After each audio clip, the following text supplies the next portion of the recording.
सावधान। इडमो अर्हन्ताडम्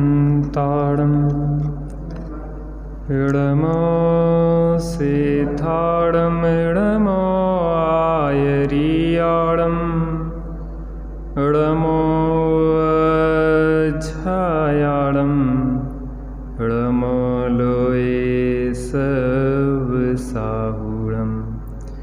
जीवमजीवं दवं जिणवरवसहेण जेणणे दिठं देविन्दविन्दवन्दं वन्दे तं सर्वदा शिरसा। राम कहानी सुनो रे राम कहानी, राम कहानी सुनो रे राम कहानी। सुनत हरस आवे हो, सुनत हरस आवे बीरा की बाणी। राम कहानी सुनो रे राम कहानी, राम कहानी सुनो रे राम कहानी। श्री राम जय राम जय जय राम, श्री राम जय राम जय जय राम, श्री राम जय राम जय जय राम, श्री राम जय राम जय जय राम। दशरथ के राज दुलारे, कौशल्या की आंखों के तारे। ओ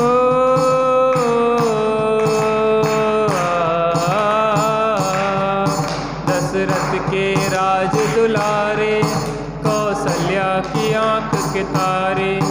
वे सूर्य वंश के सूरज, वे रघुकुल के उजियारे। रवि सेन गुरुवर बोले हो,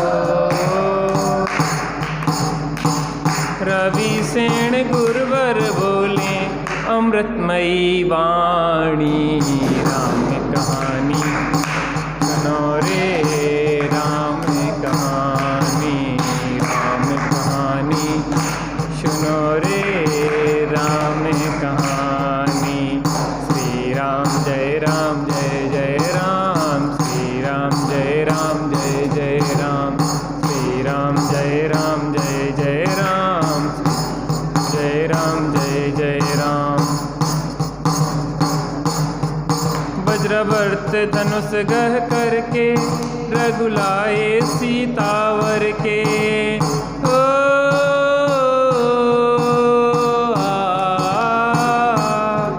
वज्रवर्त धनुष गह करके, रघुलाए सीतावर के। कर त्याग हुए वनवासी, पितु की आज्ञा सिर धर के। लखन सियाले संग हो,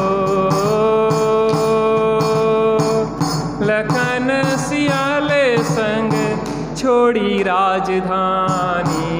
राम कहानी सुनो रे राम कहानी, राम कहानी सुनो रे राम कहानी। श्री राम जय राम जय जय राम, श्री राम जय राम जय जय राम, श्री राम जय राम जय जय राम, श्री राम जय राम जय जय राम। सिंहनाद दशानन करके, ले आया सीता हर के। हो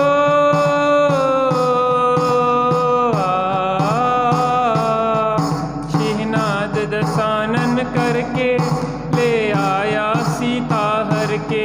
रघुवर फिरे बन बन में पितु, रघुवर फिरे बन बन में सीता की रटन को रटते। क्षमता धरी सीता ने हो, क्षमता धरी सीता ने तत्व ज्ञान बल से राम कहानी सुनो रे राम कहानी, राम कहानी सुनो रे राम कहानी। श्री राम जय राम जय जय राम, श्री राम जय राम जय जय राम, श्री राम जय राम जय जय राम, श्री राम जय राम जय जय राम। श्री राम ने हनु पठायो, हनु राम दूत बन आयो।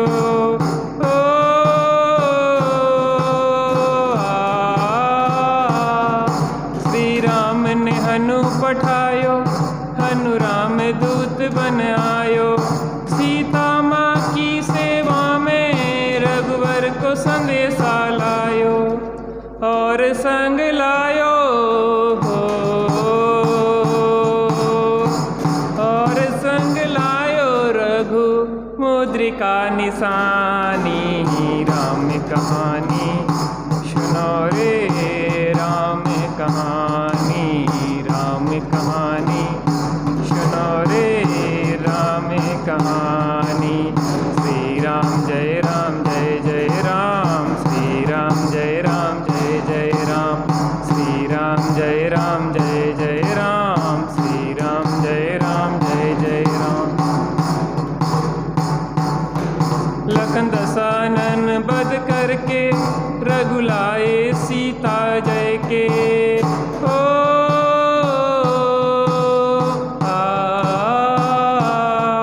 लखन दशानन बध करके रघुलाए सीता जय के। और भेंट में दे दी लंका विभीषण ज्ञानी को जय के।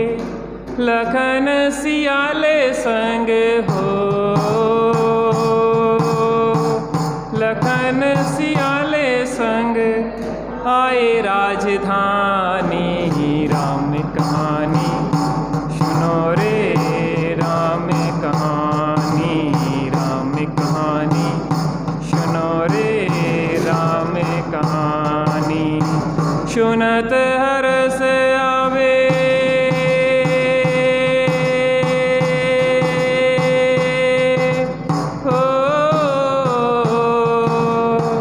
सुनत हर्ष आवे वीरा की वाणी। राम कहानी सुनो रे राम कहानी, राम कहानी सुनो रे राम कहानी।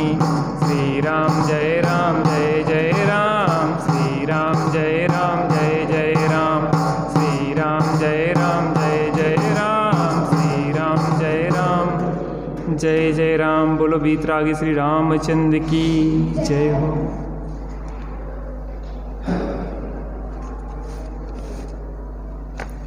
अपन ने पूर्व में देखा राम, लक्ष्मण और सीता वंशस्थ द्युति नगर में पहुँचे। नगरवासी वहाँ से भाग रहे थे। पूछा क्यों जा रहे हो? तो कहा यहाँ बंशधर जो पर्वत है उस पे रात्रि में कोई देव बहुत उत्पात मचाता है, इस कारण से यहाँ से हम जा रहे हैं।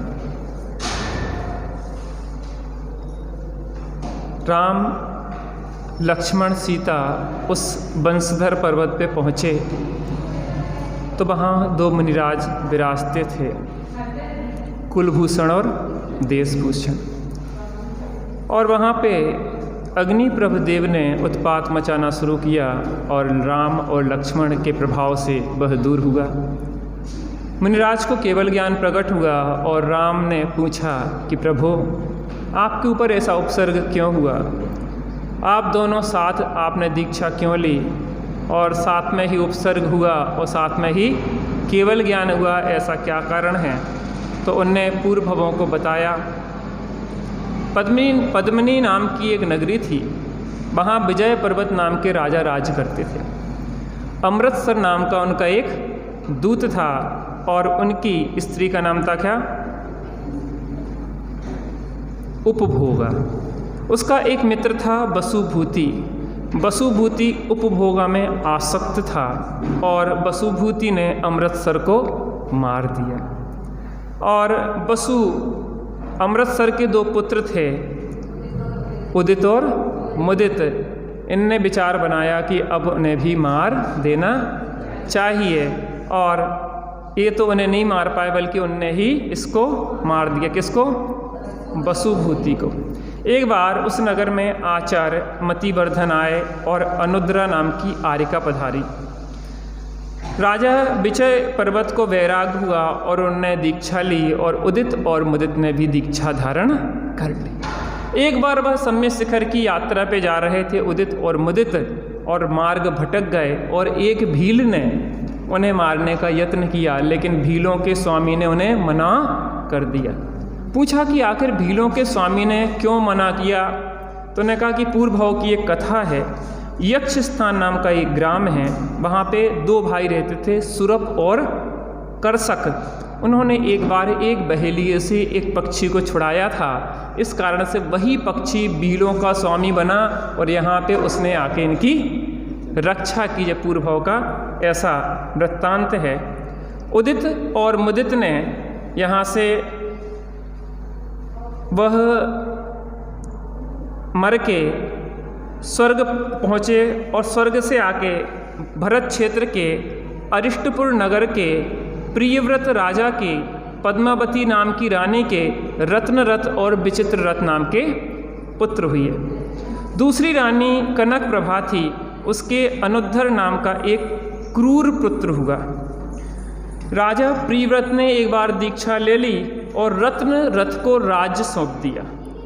रत्न रथ का विवाह श्री प्रभा से हुआ था, और अनुद्धर श्री प्रभा को चाहता था। आगे आ जाइए। अनुद्धर श्री प्रभा को चाहता था, और वह उसे पाने के लिए अनेक प्रकार के उपद्रव करने लगा। तो यहाँ पे क्या किया?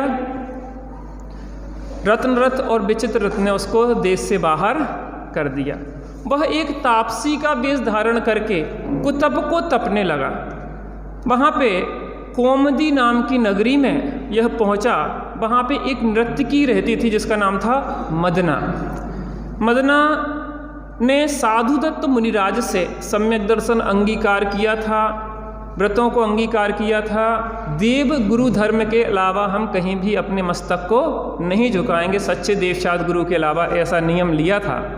और राजा से कहा कि आप जानते नहीं हो, इसकी भक्ति जो है वो बगुला भक्ति है। तो राजा कुपित हो गया उस नृत्यांगना पे कि तुम झूठ बोल रही हो, ये कैसे हो सकता है, मैं आपको परीक्षा करके दिखा दूंगी। तो जो मदना थी उसकी एक बहुत सुंदर पुत्री थी, उसका नाम था नागदत्ता। तो एक बार नागदत्ता ने, मदना ने अपनी पुत्री नागदत्ता को अनुद्धर नाम के तापसी के पास भेजा। उसने नाना प्रकार के क्रीड़ाएं करके उस तापसी को अपने प्रेम में रिझा लिया।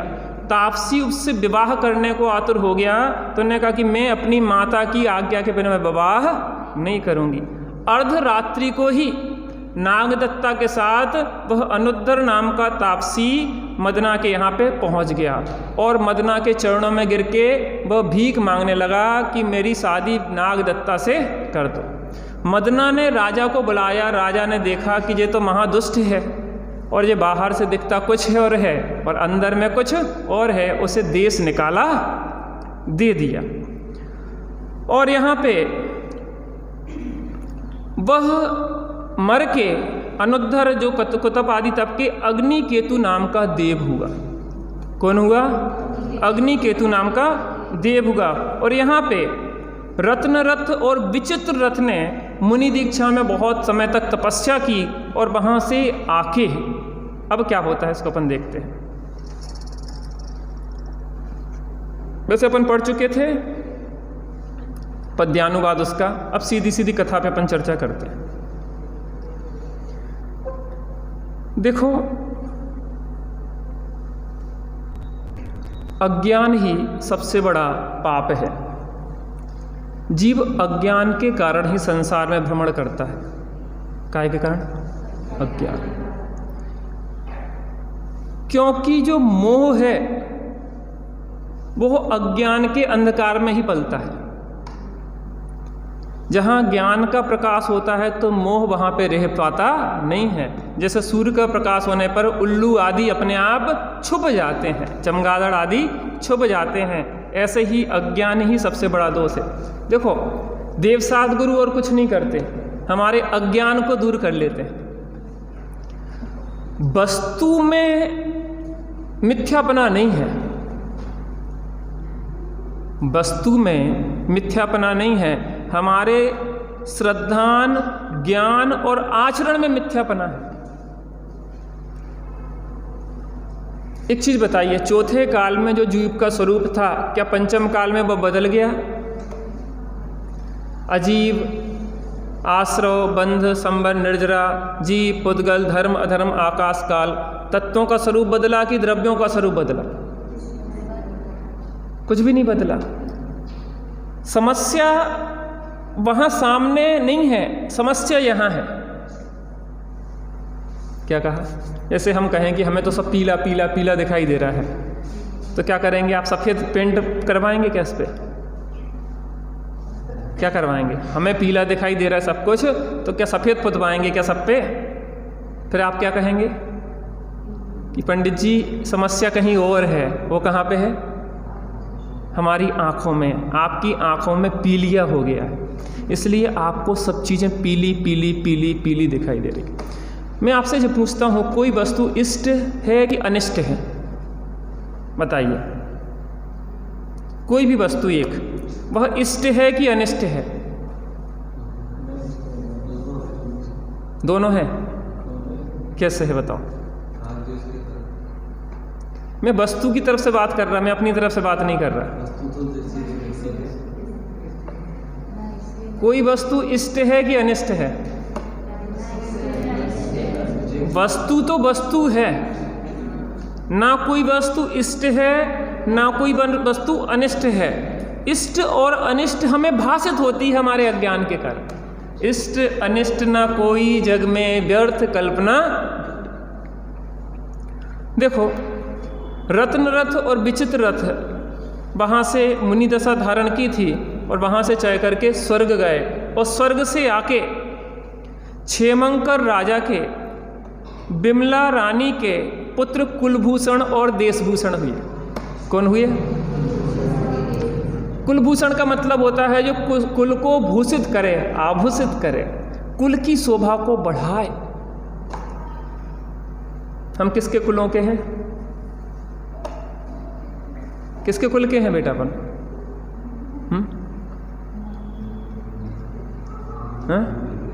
दो चीजें होती, जाति और कुल। माता के वंश को क्या कहते हैं? जाति। और पिता के वंश को क्या कहते हैं? कुल। हम किसके कुल के हैं? रघुकुल के राज दुलारे। ये रघुकुल के थे, रघुकुल के थे, ये व्यवहार से हैं। और सिद्धों के कुल के थे, वो परमार्थ। हम किसके कुल के हैं? सिद्धों के कुल के हैं। तो हमें उनकी शोभा बढ़ाना चाहिए कि शोभा में दाग लगाना चाहिए? हमारा जीवन, हमारा आचरण इतना पवित्र हो कि हमारे सिद्धों को क्या ना हो, दाग न लगे। उन्हें तो दाग नहीं लगता, लेकिन हमारे कारण हमारे जीवन में जरूर तकलीफ पैदा हो जाती है। तो क्या हुआ कि कुलभूषण और देशभूषण, देशभूषण माने देश के आभूषण, सभी लोगों ने बहुत चाहते थे। धीरे धीरे युवा हुए, और युवा होते होते पिता क्षेमंकर को विकल्प आया कि इनकी शिक्षा होना चाहिए। क्या होना चाहिए? शिक्षा होना चाहिए। और शिक्षा के लिए उनने एक उत्तम गुरु को देखा जिनका नाम था सागर घोष। क्या नाम था? सागर घोष नाम के गुरु को उनने सौंप दिया। एक प्रसंग मुझे याद आता है इस विषय में। पहले राजा महाराजा के, बड़े बड़े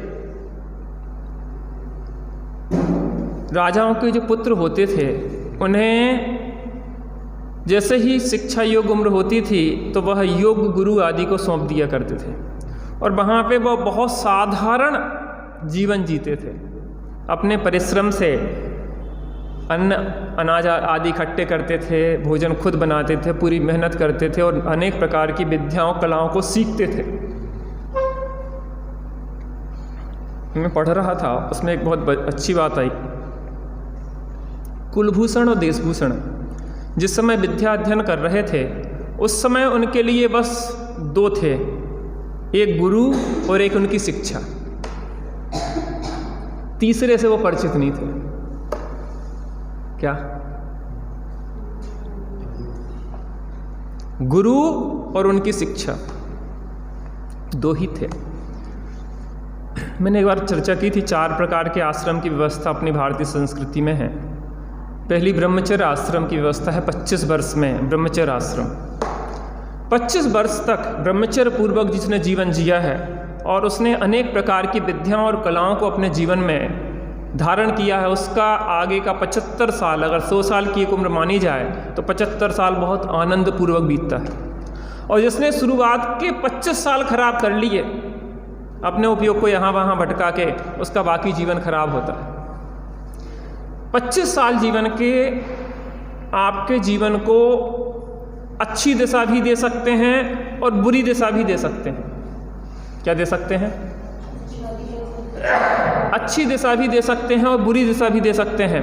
इन 25 वर्षों में जितनी कठोर साधना पूर्वक हम विद्या अध्ययन आदि कर लें, अपने जीवन को जितना अच्छी तरह से श्रृंगार कर लें, वो हमारे जीवन भर के लिए हो जाता है। क्या हो जाता है? पूरे जीवन के लिए। इसलिए ये जो उम्र है 25 साल तक की, वो भोगों के लिए नहीं है, वो तो एक साधना का पथ है। और इसमें अपने उपयोग को ना भटकाते हुए पूरी एकाग्रता के साथ अपने लक्ष्य पे रहना चाहिए, दृढ़।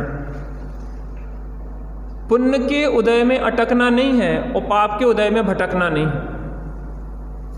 क्या? व्यक्ति क्या करता? पुण्य के उदय में अटक जाता है और पाप का उदय आने पर कहीं भी भटकने लग जाता है, इसके चलो इसके चलो इसके चलो, कोई तो मटा दे। और जिसके जीवन में अपना एक लक्ष्य तय होता है, वह कभी ना अटकता है ना भटकता है। तो देशभूषण और कुलभूषण पूरी तरीके से विद्या अध्ययन में ऐसे तल्लीन हो गए कि वो दुनिया को भूल गए कि हम राजपुत्र हैं, हमारे माता कौन है, हमारे पिता कौन है। वो तो विद्या अध्ययन के लिए वो और गुरु और उनकी विद्या अध्ययन निरंतर चला जा रहा था प्रभास। मैं एक घटना पढ़ रहा था, एक 5 साल का बच्चा था। छोटे से बच्चे को विद्या अध्ययन के लिए भेजा जा रहा था। वो बहुत रो रहा था कि मैं नहीं जाऊंगा। पुराना समय था, गुरुकुल में भेजा जाता था। अब वो 20 साल वहीं रहने वाला था। उसके पिता ने कहा, देख मैं तेरे को घोड़े पे बिठाल के यहाँ से भेज रहा हूँ, अगर तूने मुड़ के देख लिया तो तुझे जिंदगी में मैं घर में प्रवेश नहीं करने दूंगा। क्या कहा? अगर तूने मुड़ के देख लिया तो फिर इस घर के दरवाजे तेरे लिए हमेशा के लिए बंद होगा। अभी तुझे खाली आगे देखना है, पीछे मुड़ने का कोई भी स्थान नहीं। क्या? पीछे मुड़ने की जब तक गुंजाइश लगती है, तब तक हमें किसी चीज में एकाग्रता नहीं मिलती। जो लक्ष्य अगर अपन ने सम्यक रीति से निर्धारित किया है, उस लक्ष्य पे निरंतर बढ़ते रहो। अनेक बाधाएं आएंगी, अनेक समस्या आएंगी, परेशानियां होंगी, लेकिन उस बाधाओं को, चुनौतियों को स्वीकार करते हुए निरंतर बढ़ते रहना है। चंद्रगुप्त और चाणक्य का मैं देख रहा था। चाणक्य बहुत कठोर गुरु था, बहुत कठोर गुरु था। शायद वो बिल्कुल भीगता भी नहीं था। और वो चंद्रगुप्त को जब शिक्षा दे रहा था तो उसने कहा कि तुम्हारी पहली शिक्षा ये है कि इस पेड़ से जितनी पत्तियां गिरें, बिना एक भी नीचे गिरे तुम्हें उसको थामना है। पतझड़ का समय था और पत्तियां बहुत गिर रही थी। और कहा कि तुम्हें इन पत्तियों को थामना है। जिस दिन एक भी पत्ती नीचे ना गिरेगी जमीन पे, उस दिन तुम्हें मैं आश्रम में आने दूंगा, नहीं तो तुम यहीं पे वृक्ष पे सोओगे और यहीं पत्तियां बीनोगे। और वृक्ष की डगाल पे सोना है तुम्हें, और वृक्ष की डगाल के नीचे कांटे बिछा दिए जाते थे। कांटे बिछा दिए जाते थे और एक टहनी के ऊपर सोना पड़ता था और दिन में रात में कई बार वो गिरता था तो कांटे चुभ जाते थे उसको। वो कहता था कैसे गुरु से पाला पड़ा। पता है, चाणक्य जैसा अगर गुरु ना होता तो चंद्रगुप्त मौर्य जैसा भारत का शासक नहीं प्राप्त होता। गुरु का बहुत बड़ा महत्व है। चंद्रगुप्त ने एक दिन कहा कि मुझे लगता था कि आप बहुत कठोर हैं, लेकिन मुझे आज समझ में आया कि आप कितने कोमल हैं। मेरे जीवन को बनाने के लिए आप इतने सख्त हैं। गुरु एक नारियल की तरह होता है जो ऊपर से सख्त होता है और अंदर से कोमल होता है। अगर गुरु कोमल हो जाए तो शिष्य सीख नहीं पाएगा, उसको कठोर बनना पड़ता है। और कठोरता के साथ ही जब हम पूरे समर्पण के साथ कुछ सीखना चाहते हैं तब हमें वो विद्या प्राप्त होती है, उसमें पारंगतता मिलती है। कोई भी विषय में पारंगतता अभ्यास से आती है। रोटी बनाने में पारंगतता कैसे आती है? एक दिन में अभ्यास। साइकिल चलाने में पारंगतता अभ्यास से। आपको किसी भी कला में परफेक्ट होना है तो आपको उसका अभ्यास करना पड़ेगा।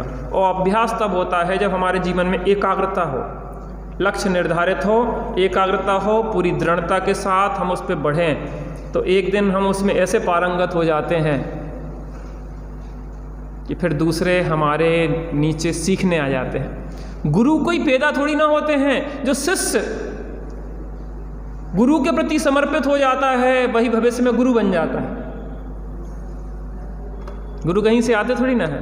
कभी वो भी शिष्य थे ना, गुरु के प्रति समर्पित हुए और गुरु ने अपनी पूरी विद्याएं कलाएं उन्हें दी, वो भी गुरु बन गए। जय जय नाथ परम गुरु होए। परम गुरु हम भी बन जाएंगे। परम गुरु के चरणों में बैठ के कलाएं तो सीखें, भेद विज्ञान की स्वानुभव की कला तो सीखें और हम भी परम गुरु बन जाएंगे। बने तो सही, समर्पण तो करें। समर्पण देते कहाँ? पूरा एक लक्ष्य, बस एक पक्ष, हर सांस उसी के लिए वह पूरी सामर्थ्य के साथ जब लगते हैं लक्ष्य को प्राप्त करने के लिए, तो कोई भी ऐसा लक्ष्य नहीं है जो प्राप्त ना हो। तो राजकुमार भूल गए कि हम कौन राजा के पुत्र हैं, कौन हमारी माँ है, कहाँ के हैं, क्या है। एक समय ऐसा आया कि कुलभूषण और देशभूषण इतने पारंगत हो गए सब विद्याओं में, सुंदर उनका यौवन निखरने लगा और आज वह अपने राज्य में जा रहे थे और गुरु ने साथ में लिए हुए राज्य की ओर सागर घोष जा रहे थे। राजा क्षेमंकर और रानी बिमला बड़े प्रसन्न थे कि आज हमारे पुत्र आ रहे और बड़े उत्साह से पूरे नगरजन इंतजार कर रहे थे कि हमारे युवराज पधार रहे हैं। पूरे नगर को दुल्हन की तरह सजा दिया गया था। गरीबों को दानशालाएं खोल दी गई थी, दान बांटे जा रहे थे और सभी लोग बड़े प्रसन्न थे। और ऐसे में रथ पे सवार होकर कुलभूषण और देशभूषण नगर में आए और जब युवा हो चुके थे तो उनके विवाह के लिए अनेक संबंध आने लगे थे। तो वहाँ पे और राजाओं की जिनकी भी कन्याएं थी उनको वहाँ बुला लिया गया था कि आप अपनी अपनी कन्याओं को लेके आप यहाँ पे पधारिए और हमारे पुत्र जिन्हें पसंद करेंगे उनके साथ उनका विवाह कर दिया जाए। सब तैयारियाँ थी। दो चीज़ें हैं,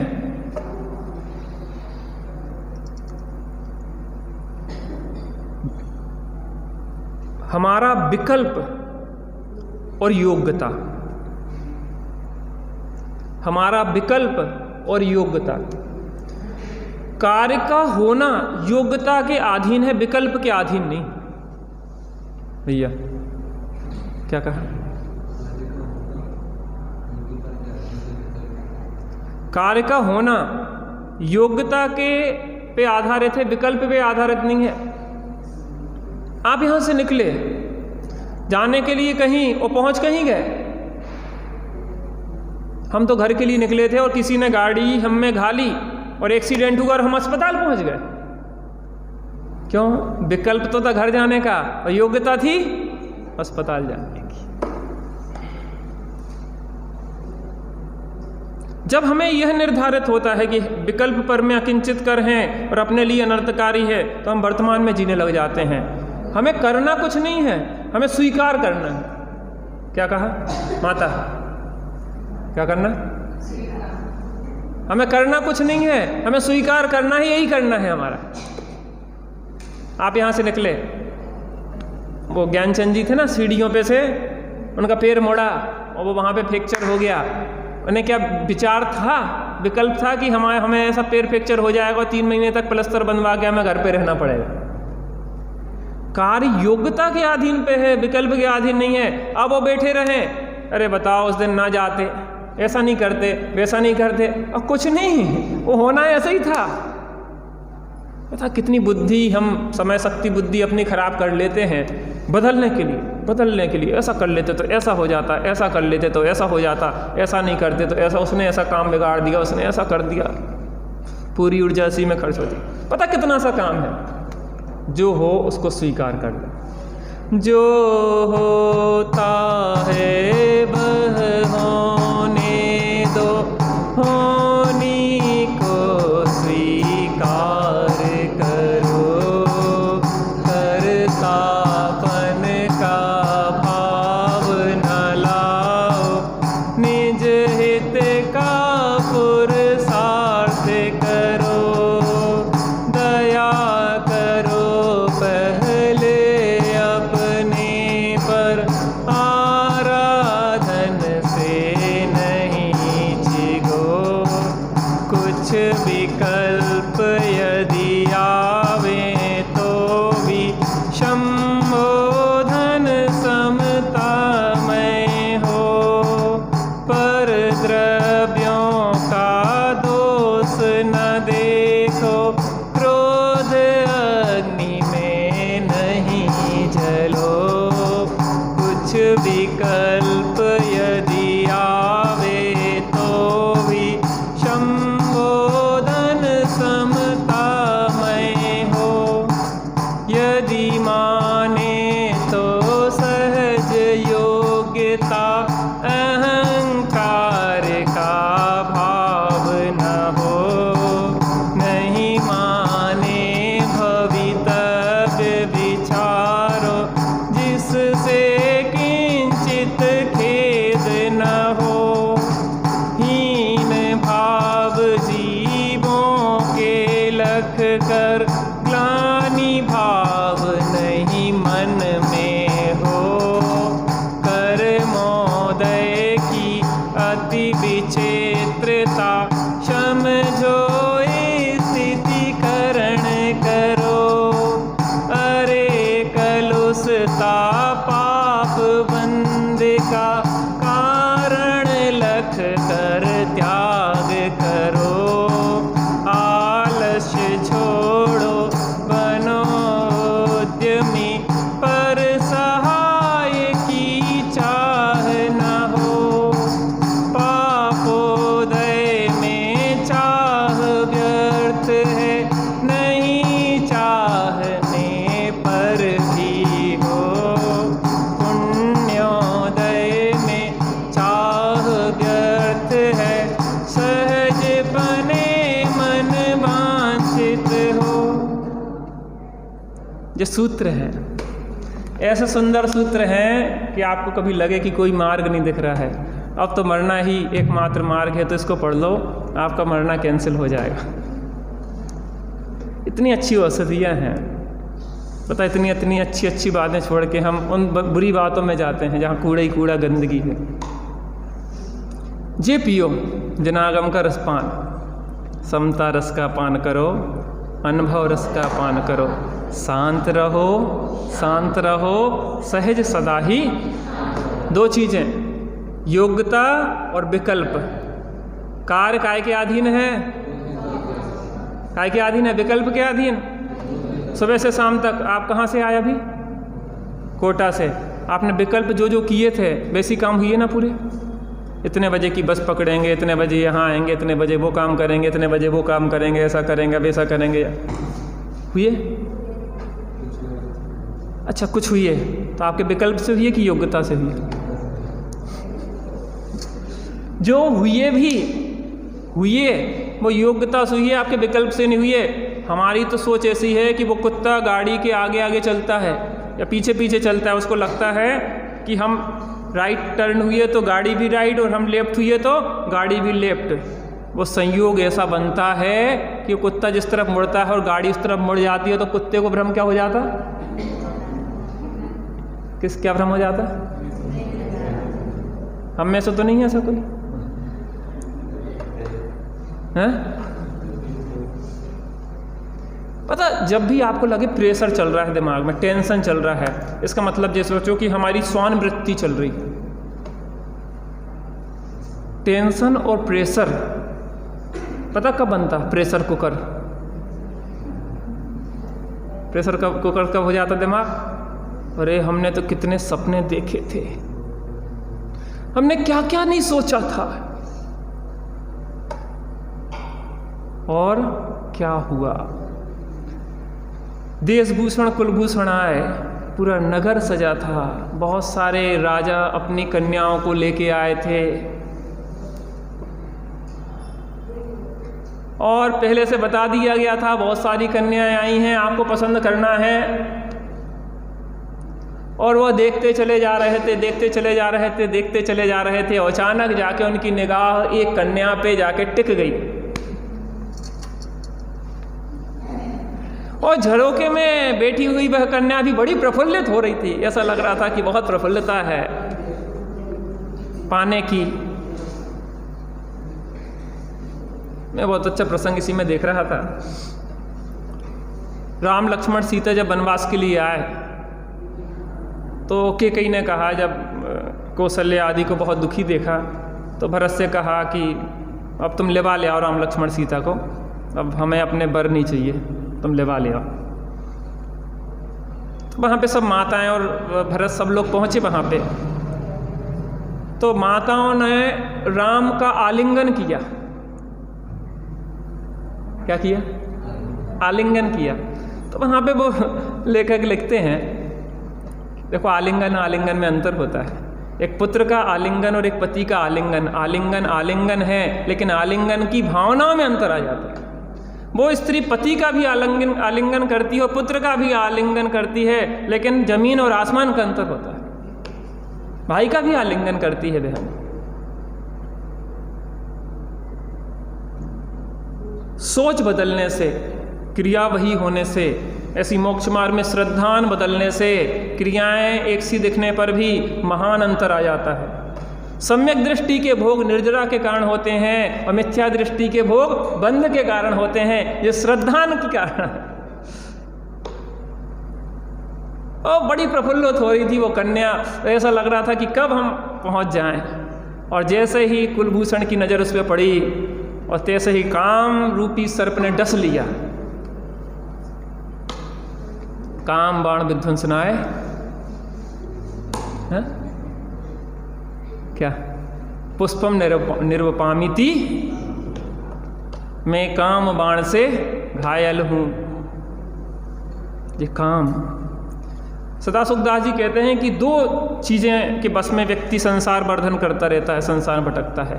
एक उपस्थ इंद्री और एक रसना इंद्री। काम वासना, पूरी दुनिया में देखो काम का संसार फैला हुआ है। पशु पक्षियों को देखो तो भी काम भोग बंधन की।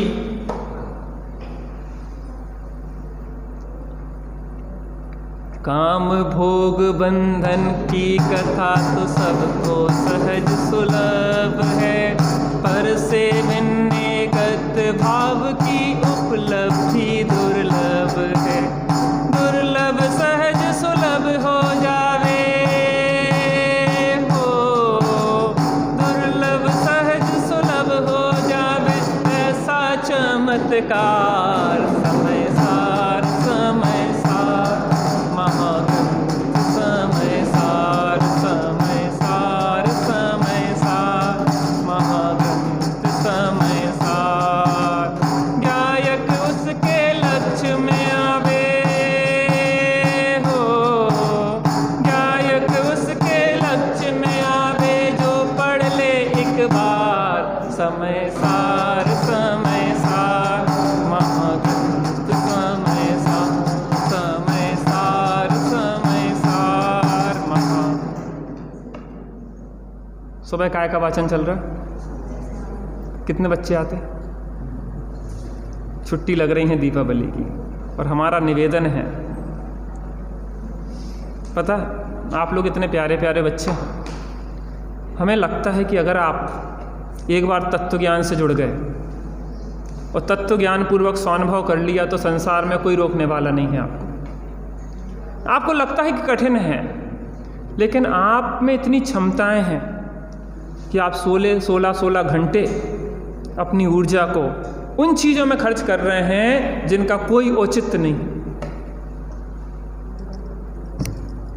पेट भरने की कला होगी बस, उससे सिद्ध, उससे भी वो सिद्ध हो पाए ना हो पाए, क्योंकि आजकल तो नौकरियों में पेट भरने के लिए टाइम ही नहीं है। पैसा कमाते रहो, भूख ही मर जाती है। पता भूख भी किसे लगती? जो निसल्ल होता है। टेंशन वालों को भूख लगती, पता टेंशन से पाचन तंत्र बिगड़ता है। एक जन के पेट गड़बड़ हुआ, उन्होंने कि आपको टेंशन है, कि टेंशन से पेट का क्या संबंध? नहीं, यहीं से सब संबंध है। जिस दिन आप टेंशन में हो गए, आपका पाचन प्रक्रिया पूरी बिगड़ जाएगी। तनाव से, क्रोध से ऐसे ऐसे स्राव होते हैं घातक, जो शरीर को जलाते हैं। शांतता से ऐसे स्राव होते हैं जो शरीर को बिना भोजन के स्फूर्ति देते हैं। ब्रह्मचर्य, करोड़ रोगों की एक दवा है ब्रह्मचर्य। ब्रह्मचर्य को व्यवहार ब्रह्मचर्य से बाहर के संकट टलते हैं, और परमार्थ ब्रह्मचर्य से अंतर के संकट टलते हैं, कर्मों के संकट टल जाते हैं। जीवन मनुष्य भाव बहुत दुर्लभता से मिला है। बैठो, कैसे समझ में नहीं आएगा? मुझे कह रहा है कि बड़े बड़े लोगों से जल्दी आपको समझ में आएगा। आप में बहुत क्षमताएं हैं। चंद्रगुप्त एक सामान्य सा लड़का, और चाणक्य की नज़र उस पर पड़ी और उसको भारत का सम्राट बना दिया। आप अगर गुरुजनों के बारे के कहे पे चलेंगे तो आपके जीवन भी, आप विश्व के सिरमौर बन जाएंगे, और आप ईसद प्रागभार अष्टम पृथ्वी पे आप सिद्ध दशा में वहाँ पे विराजमान हो जाएंगे। रहिए अनंत काल यथा तथा शिव पर्ण। आप सौंप के तो देखो, चंद्रगुप्त ने सौंपा तो उन्हें निखार के एक जिसको सम्राट दिया। आज जो मिला है, कल वो मिले ना मिले कोई भरोसा नहीं है। सही कह रहे, बहुत क्षमताएं हैं आप में। अपनी ऊर्जा को बर्बाद नहीं करो, सही जगह पे सही दिशा में लगा दो, ऐसी फसल होगी। एक बीज हजारों बीज पैदा करने की क्षमता रखता है। आप एक अगर तैयार हो गए, कम से कम एक गांव में, तो एक गांव में पूरा अंधकार में गांव था, और एक दीपक जहाँ जला तो सब लोग उसके पूछने आने लगे कि ये दीपक जला कैसे? इतना प्रकाश तुम्हारे घर में, हम तो अंधेरे में बैठे। तो धीरे धीरे लोगों को रुचि लगे कि यार इनके यहाँ प्रकाश है तो हम भी अपने घर में प्रकाश करें।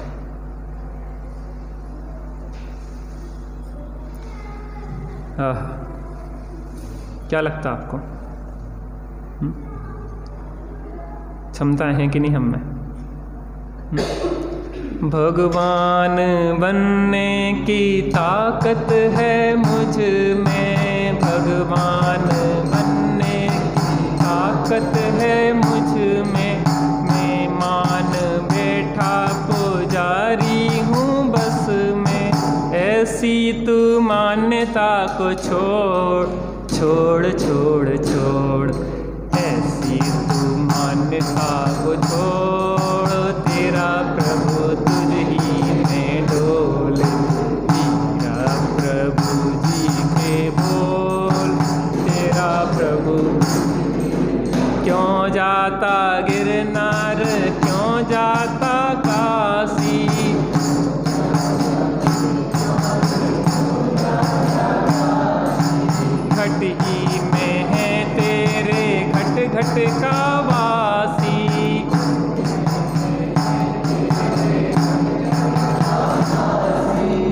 अंतर का कोना टटोल, टोल टोल टोल, अंतर का कोना टटोल, तेरा प्रभु तुझ ही में डोले, तेरा प्रभु जी के बोल, तेरा प्रभु। और यहाँ पे कुलभूषण के मन में भी जो विचार चल रहा था वही देशभूषण के मन में भी चल रहा था।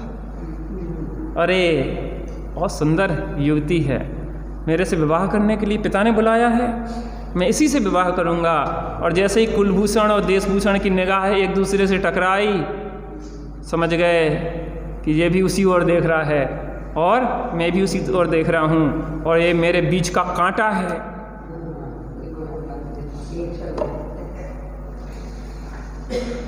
तेरी इतनी हिम्मत कि तू अपनी भाभी की ओर बुरी निगाह से देख रहा है, भाभी ही बन गई।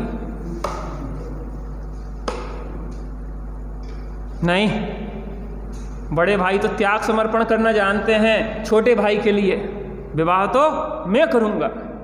और दोनों की तलवारें खिंच गई।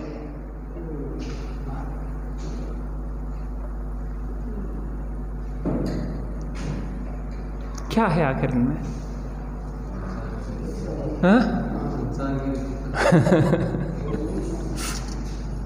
तलवारें खिंच गई।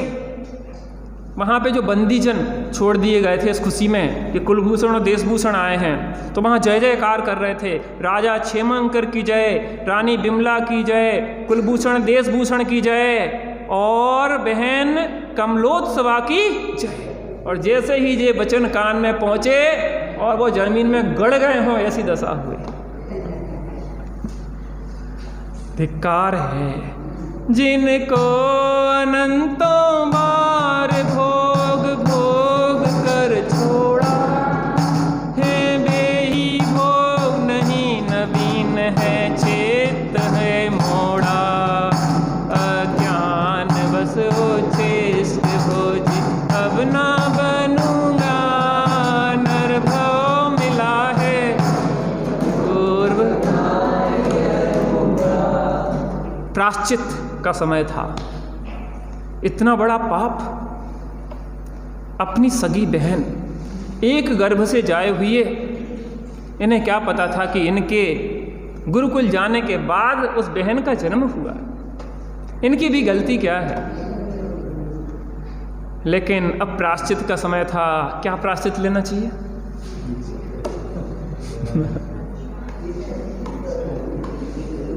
अब तो विषयों में नाही आनंद पान करेंगे, गतियों में नाही डुलेंगे, विषयों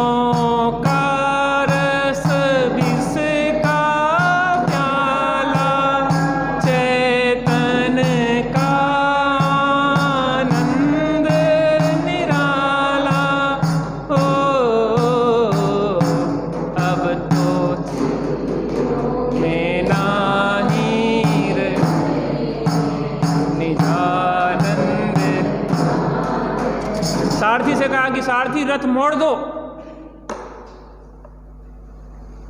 संसार लगने लगा अब आसान, निज ज्ञायक की शुद्धि आई।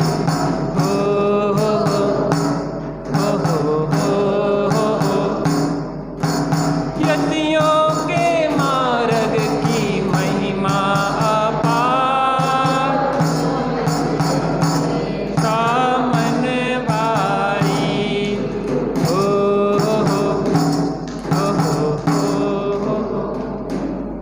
और बस रथ मुड़ा।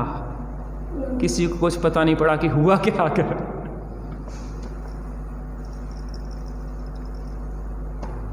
माता पिता आ गए, बहन आ गई, बहन को गले से लगाया, लेकिन पहले और अब के भाव में महान अंतर था। पहले स्त्री पत्नी बनाने के लिए आलिंगन चाहते थे, अब बहन के चरणों में झुक गए, बहन क्षमा करना, अनजाने में घोर अनर्थ कर बैठा। कोई बात नहीं, प्रायश्चित ले लो। उन्होंने कहा हमने प्रायश्चित का विचार कर लिया है कि क्या प्रायश्चित लेना है, अब तो बस दीक्षा लेके इन भोगों का विकल्प भी नहीं आए,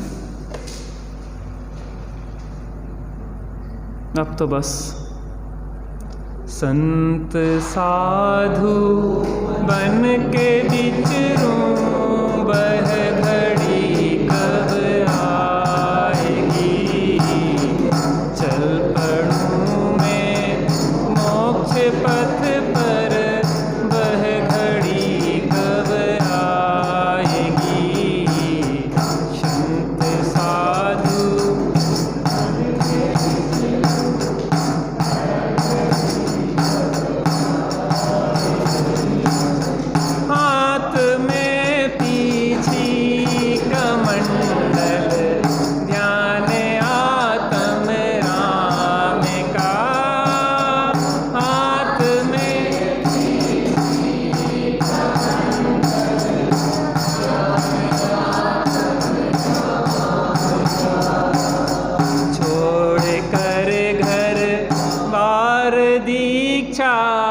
की घड़ी कब आएगी, छोड़ कर घर बार दीक्षा की घड़ी कब आएगी, संत साधु बन के विचरूं।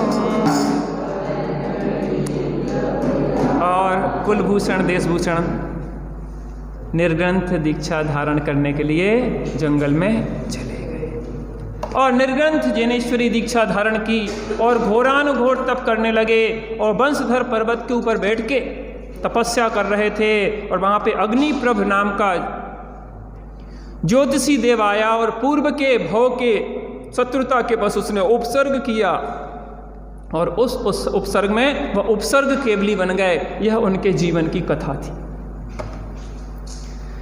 यहाँ पे राजा ने जैसे ही सुना और वह बहुत ही विभल होटे और जिनके लिए बहुत सपने सजाए थे कि पुत्र आएंगे, उनका विवाह होगा और सुख से रहेंगे, सुखी होते कि नहीं होते? और पुत्र भी भोगों में लग के क्या सुखी होते हैं? अब सच्चे सुख के मार्ग पर लगे हैं। माता पिता अगर वास्तव में अच्छा चाहते हैं अपने संतानों का तो उन्हें काय में लगना चाहिए? संसार के मार्ग में नहीं, मुक्ति के मार्ग में लगाना चाहिए। अंदर में ऐसा ज्ञान और वैराग्य जागृत करें, सम्यक पंथ पे उन्हें लगाएं। समय हो गया है। आत्म राम आत्म राम आत्म राम, तू ही है ज्ञाता दृष्टा, तू ही है,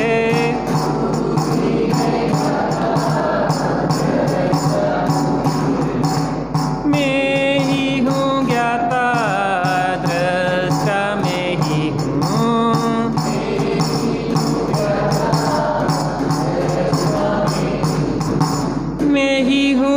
सुख निधान।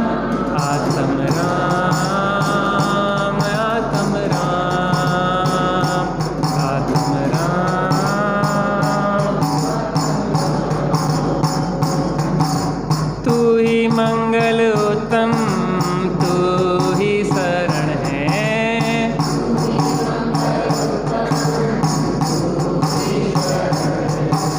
मैं ही मंगल उत्तम, मैं ही शरण हूँ,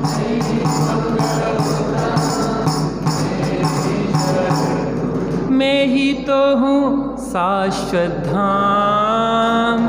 आत्म राम आत्म राम, तू ही है साधन साध्य, तू ही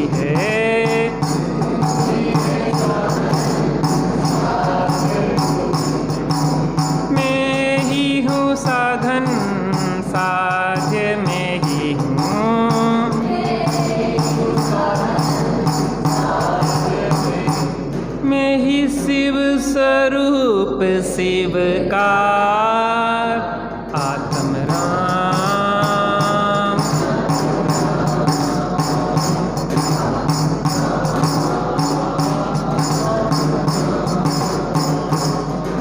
जो भी मुक्ति गए जा रहे जाएंगे, जो भी मुक्ति गए जो भी मुक्ति गए जा रहे जाएंगे। तू ही तो है तारणहार आत्म राम। आत्म राम जग में साचो शरण धाम आत्म राम। आत्म राम आत्म राम। बोलो बीतरागी कार परमात्मा श्री रामचंद्र की, भगवान आत्मा कारण परमात्मा की। निज निधि निज में बताई